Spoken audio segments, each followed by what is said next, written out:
This week's episode of Kiznaiver was pretty interesting. It showed more development on the thing they learned last week on sharing the feelings.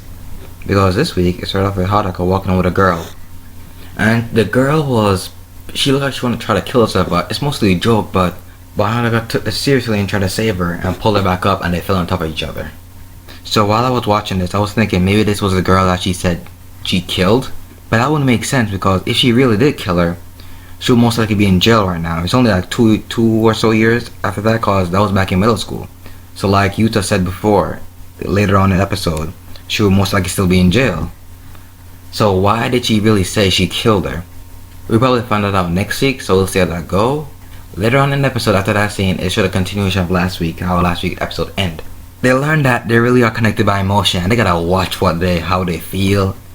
Even Yuta was saying, do they have the ability to read minds now or something like that. How far are they gonna go with the experiment? Like, what's the limit to read minds? That's pretty, even if it's just between the group, that's still pretty good. That's still really good. And Chidori really has to learn to control her emotions for the main character. In that same scene, it showed that when the MC called Sunazaki Nori-chan, she just kind of flipped and everyone felt it. And I said, yo, you gotta control your emotions. We don't want to be feeling this crap all the time, so you gotta stay low with that or suppress it. We don't care. So that's interesting how the group will find out how to suppress their emotions. Even later on, Chidori said to Tenga, like, he doesn't have to worry about the emotion thing. Like, since maybe she's trying to imply that he's emotionless or really don't care about anything. But Yuta said, even I. So I'm thinking maybe Yuta's suppressing his feeling to a degree that they don't know about, or maybe they have to get to a certain level with this Kiznaiver thing to feel what he's feeling.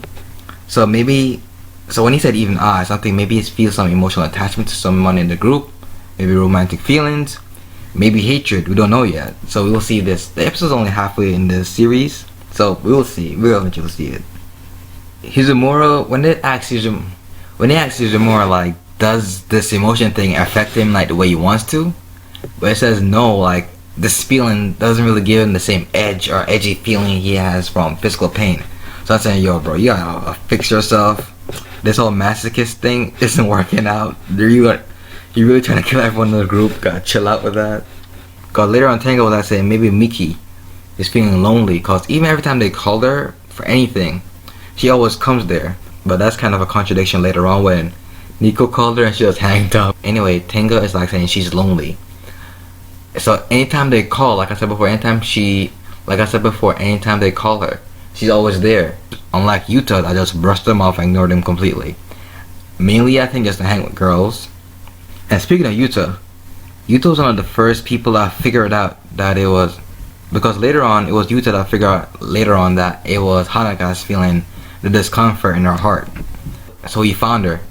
And this editor, before Yuta appears, this editor, man, like, he bugged me. Like, she said no, she doesn't want to do this, and later on even went behind her back and signed a permission slip to make the interviewers come, and they were forcing the interview on her, which made her have an emotional breakdown.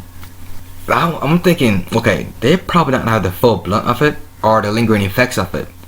So I'm thinking, and I still felt really bad about it. And so she probably feeling way more like this, like several times more. And they even made a Dragon Ball Z reference with the Cyberman. I say, yo, that's a TPC reference now. Probably not saying how they're probably feeling at a Cyberman level or power level where, like, it's really insignificant compared to how she's feeling. And the last thing that, well, later when she found out that I really came to save her only because it was a mission, not because they were friends or comrades or whatever in this Kiznaiver thing. She felt hurt. She really did. She felt hurt. She really did. They didn't came here out of volunteership. She really felt hurt because they only did that because they didn't want to feel the repercussions or whatever the project entails. And yeah, later on, Hagita went to Noriko, or Nori-chan now, and said that he's disappointed in her. I think he said that because the way she went about the plan and everything along those lines really irked him. Cause there most likely a lot of different. There's most likely a lot of different ways she could have did this, but she chose that plan or that method to go about it. But this looked like it really hurt her, like really hurt Noriko.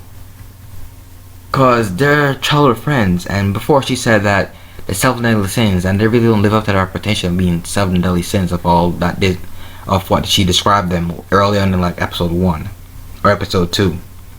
Maybe all of them knew each other in the past, but maybe the project they did before erased it. Because remember in last week's flashback, the young girl that was talking to the MC before, that was Noriko, and she had the mark for the Kiznaiver project. So maybe whatever happened in the project last time, or the end result, resulted in all their memories being erased.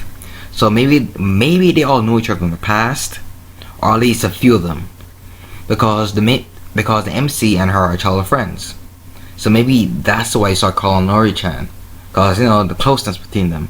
I really want to know the backstory on why Hanaka or Miki was saying like she killed her, because maybe in actuality she didn't kill her, or maybe something happened that the friendship just ended, and they just they don't really communicate with each other anymore.